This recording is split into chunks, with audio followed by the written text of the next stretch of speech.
सबसे पहले भारतवर्ष का प्रधानमंत्री नरेंद्र मोदी का हम प्रणाम करते हैं, अमित शाह को प्रणाम करते हैं, हमारा नेशनल प्रेसिडेंट नितिन नवीन जी को प्रणाम करते हैं।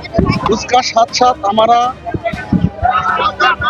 राज्य प्रेसिडेंट श्रमिक मोर्चा सबसे बड़ा बात है, मेरा पॉलिटिकल जो गुरु है शुभेंदु अधिकारी, उनका प्रणाम करते हैं। बनगांव के लिए पहला काम क्या रहेगा?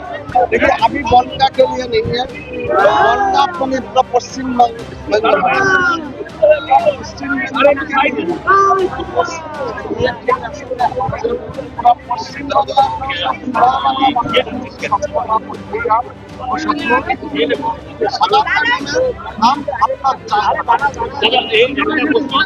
আপনি মতুয়া সমাজের প্রতিনিধি হয়ে মন্ত্রী হয়েছেন, মতুয়াদের অনেক আশা আছে।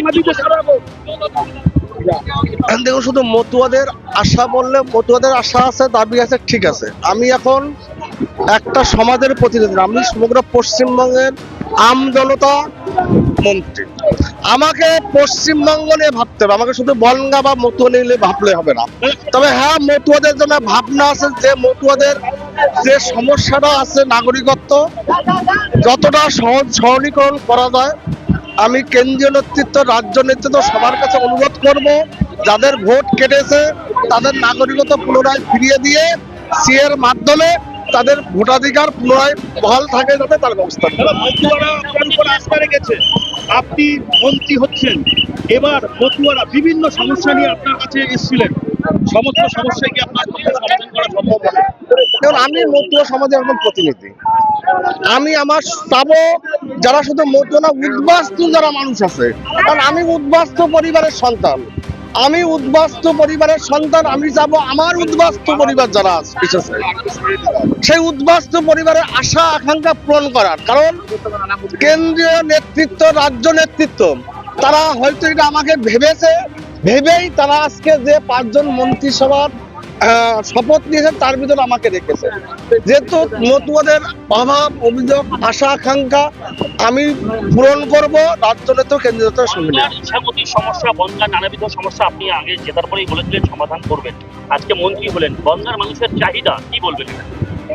বনগাঁর মানুষকে আমি কথা দিয়েছিলাম ভোটের আগে, এখনো কথা বলে যাচ্ছি, আমার স্বপ্ন যশোর সম্প্রসারণ, ইছামতি নদীর সংস্কার। জিরো থেকে আপনি অশোকবাবু জিরো থেকে হিরো, সেই ভ্যান চালানো থেকে আজকে মন্ত্রী হয়েছে। অশোকবাবু জিরো থেকে হিরো, তার গ্রামের বাড়ি এখনো সেই একই অবস্থায়, এক চিরুতে ঘর পড়ে রয়েছে। অশোকবাবু আজকে মন্ত্রী। দেখুন, এটা সম্পূর্ণ কৃতিত্ব আমি বলবো বিজেপির যারা কার্যকর্তা আছে বনগাঁর, তাদের সম্পূর্ণ কৃতিত্ব।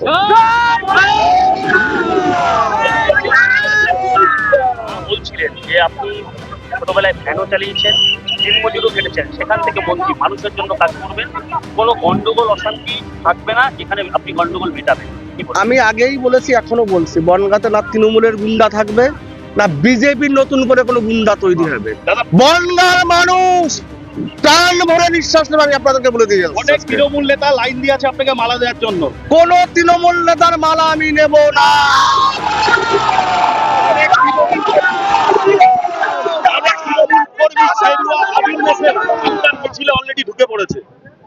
আমি আপনাদেরকে বলে রাখি, যারা গেরুয়া আবির পরে কর্মীদের কোনো ক্ষোভ বিক্ষোভ নেই আমার। যে পাড়ায় সৎ কর্মী, ভালো কর্মী আছেন তৃণমূলের, তাদের বিরুদ্ধে আমার কোনো ক্ষোভ বিক্ষোভ নেই। তৃণমূলীকরণ যদি বিজেপিতে এসে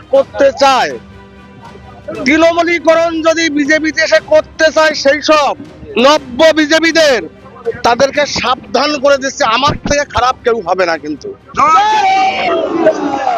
কর্মীদের বাড়ি ভেঙেছে, তাদের হাজার হাজার কেস দিয়েছে, তারাই এখন মিছিলে কিন্তু পা মেলাচ্ছে।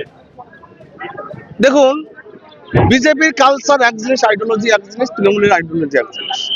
আজকে যদি বিজেপি ক্ষমতায় না আসে, তৃণমূল ক্ষমতায় আসতো, আমার মনে হয় ওই দিন কাউন্টিং আমার বিরুদ্ধে যিনি ছিলেন বিশ্বজিৎ দাস, তিনি যে গুন্ডাদের নিয়ে ঢুকিয়েছিলেন, আমার কতজন কর্মী ওখান থেকে সুস্থ হয়ে ফিরে আসতে পারে, একটা প্রশ্ন বোধহয় তৈরি হয়েছিল। তথাপি আমি বনগাঁর বিজেপি কর্মীদের এবং সমগ্র পশ্চিমবঙ্গের বিজেপি কর্মীদেরকে বলবো, আপনার সুস্থ থাকুন। আমাদের আইডিওলজি তৃণমূলের আইডিওলজি এক নয়। আমরা ভারতীয় জনতাবাদী রাষ্ট্রবাদে বিশ্বাসী।